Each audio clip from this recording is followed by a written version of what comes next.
Alam mo ninyo, ilang beses na ho na pumunta ang ating mahal na governor dito po sa ating bayan, Senator Ninoy Aquino, upang iparamdam ang kanyang pagkalinga at pagmamahal sa atin.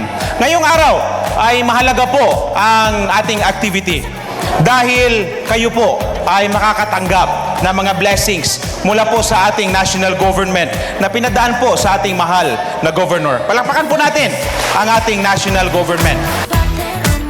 So sa ating lahat po, pinapasalamatan natin si Governor, ang ating mga DSWD at ang lahat po na mayroong participation sa programa na ito. Dahil para sa atin, malaking bagay po itong makakatanggap tayo ng tulong mula sa ating gobyerno.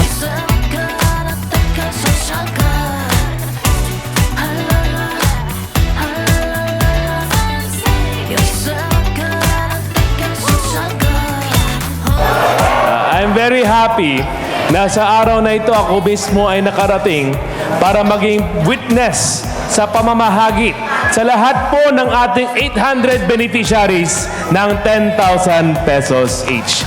Yan po ay isa sa mga programa na handog na ating minamahal na Pangulo na si Ferdinand Bongbong Marcos Jr. na iyan po ay alinsunod sa kanyang panawagan na tayo po ay tatayo bilang isang nagkakaisa at matatag na bansa kung saan sama-sama tayong babangon muli.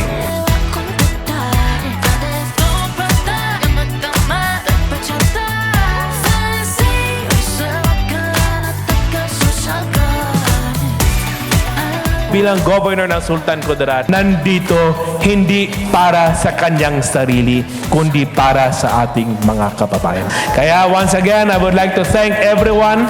Pasalamatan ko po lahat ng opisyal. Pasalamatan ko ang ating minamahal na Pangulo sa kanyang pagmamalasakit sa Sultan Kudarat. Pasalamatan ko si Secretary Rex Gatchalian ng DSWD at sa lahat po ng mga kasamahan natin mula sa DSWD na kasama natin dito sa Senator Ninoy Aquino.